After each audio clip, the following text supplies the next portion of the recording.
Hey everybody, what's going on? It's Astonishing Studios, one of the directors here on BrickUltra, and today we will be reviewing LEGO's annual Halloween set. Now this is product 40090, it has 156 pieces, and it's a bat with a pumpkin. Now if you guys know me well enough, you know that I'm actually a mock builder rather than a reviewer, but the reason why I decided to pick this up is because if you've seen LEGO's previous sets from 2013 and 2012 that were relating to the Halloween theme, I'm just going to be nice for the moment, they were not necessarily LEGO's forte of creations. They were something that I think I could build in 20 minutes with the pieces I just have laying around very casually, and there weren't any special elements that actually made the set worth buying. Though this is an exception, so I decided to pick this one up and to review it for you guys. So without further ado, let's get into this review. Alright, so now we're going to unbox this set.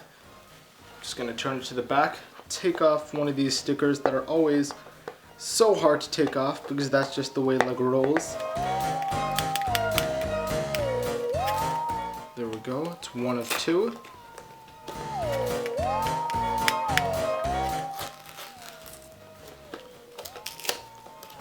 And there is two of two. So obviously you're seeing the back with the little comic, I guess you could call it. And then when we open it up,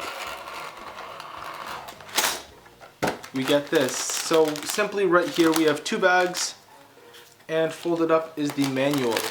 So I'm super excited to build this.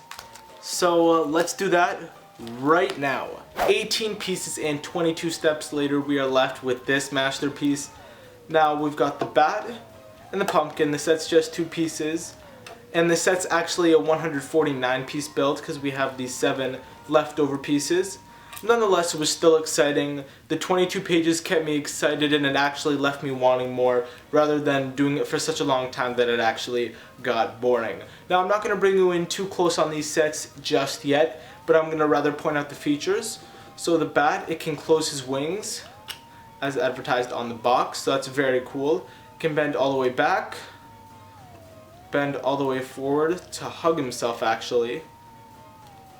Another cool feature on this set is that the legs lift up so it looks like he's walking, although you can have both feet up and he won't fall down because he's actually sitting on his behind rather than actually standing up on his legs. And another cool feature is that he can hold the pumpkin instead of actually hugging himself. So there he is hugging it. It was actually advertised on the box that he can hold it upside down. I found that he actually can't, not even just there. I tried it several times before this filming and that still did not work. But overall this set's pretty cool, and before I actually give it the overall rating, I'm going to bring you in for a close-up. So here we will be doing a full 360 of the bat. First off with the front, you can see his eyes, his pink nose, these ears which are actually able to be moved to your preference. Let's do it like that, one up, one down. The wings are actually pretty unique. They have these pieces popping out of them. I don't know what to call them actually, so I apologize. But nonetheless, that's a very cool feature. And to actually talk about something I mentioned earlier about how this actually looks like a rat with wings rather than a bat, is that I feel like these wings are too far away from the actual body. I feel like if you were able to take this off and actually clip it on maybe further back, I don't mean behind him, but rather closer inside of his center, such as this, it would look more like a bat rather than this. I feel like there's too much of a difference right here, and it looks a little gross actually. So if we rotate it, we can see a better angle on the feet. Those are pretty simple, but get the job done well.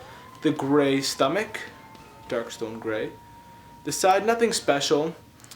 If we turn it around, we can see that there are some gray parts, dark gray parts.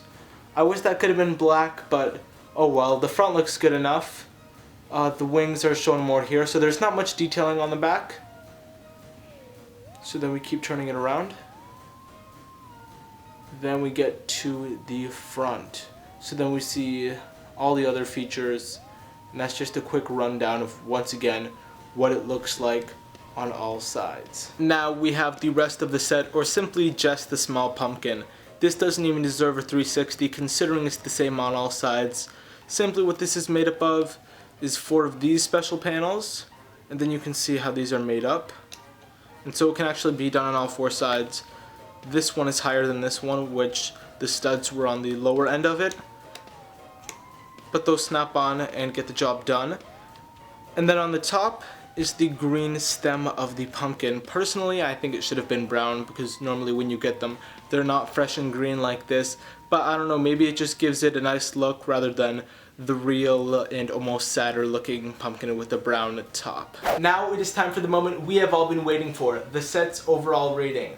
Now before we officially get into that, I want to say that $10 for a set like this with 156 pieces is fantastic because although it doesn't have any minifigures, LEGO's price per piece ratio is increasing crazily, and getting each piece in this set for less than 7.5 pieces is more than satisfactory. Now considering all the facts, I'll definitely have to give this set a 4.5 out of 5.